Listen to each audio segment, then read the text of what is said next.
The jungle can be a scary place for inexperienced players, but a great jungler has the ability to take over the entire early game. Today we're going to check out what it takes to optimize your jungle clear and how to find opportunities to gank. It's time to level up.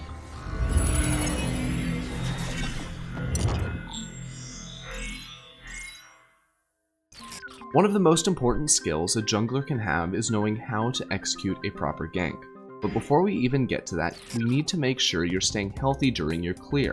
One aspect of jungling that players will often overlook is kiting. Watch how Jankos steps back between attacks during his clear. Jankos is able to get off multiple attacks without being countered by the camp. He also doesn't lose much DPS because he steps back immediately after his auto attack animation goes through and attacks again just as it becomes ready. This accomplishes two things at once. Jankos is able to stay healthier in the jungle, and he is also moving towards his next camp in the process, making his level 3 clear 6 seconds faster than it would be if he just stood still and tanked the camps fully. This all adds up, and a jungler who executes a clear properly will be at a significant advantage. To further optimize your clear, make sure you apply your damage over time effects to as many monsters as possible while clearing camps with multiple enemies.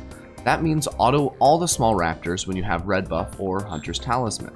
Not only does this maximize your damage, but in the case of Talisman, you will also heal considerably more for each enemy hit. Now that you're healthy and leveled, you're ready to gank. There are too many variables in League that make it hard to make a definitive statement on which lane or which champions to gank for. Instead, let's take a close look at lane states, as playing around minion waves is key.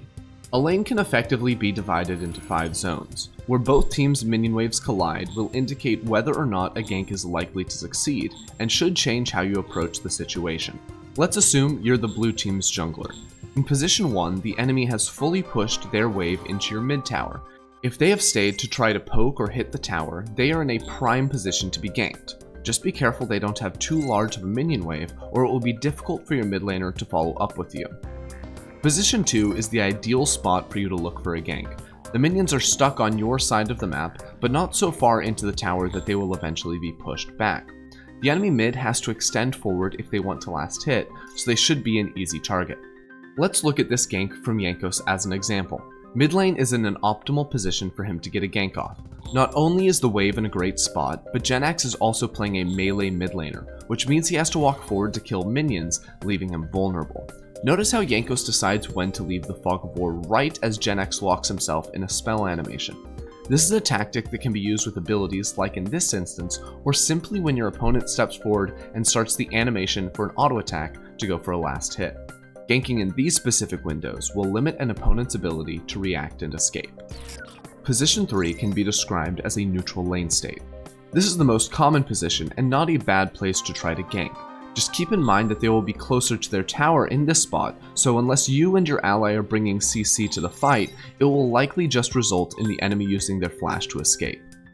Position 4 is incredibly difficult to gank and is usually not advisable. From this position, your main goal should be to aid your laner by either hovering their lane while they push or helping them push their wave into the tower and allowing the lane to reset back to a neutral position.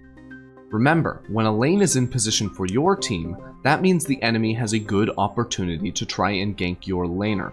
In this example, Xerxes respects this and walks into the lane to make sure the wave pushes into the tower and denies Skeens any chance of going for a kill. Finally, position 5 is where you can attempt to dive, but only do so if you are extremely confident in your ability to pull it off.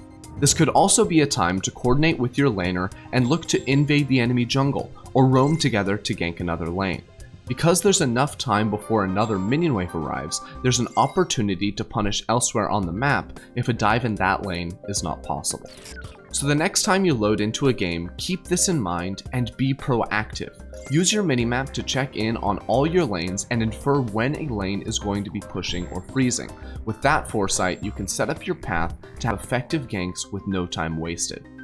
I hope you've gained enough experience to level up. Just make sure you don't get too much EXP or you'll get the jungle nerfed again. To watch the best junglers in Europe go at it, make sure to tune in to the LEC semifinals and finals this Saturday and Sunday. Until next time.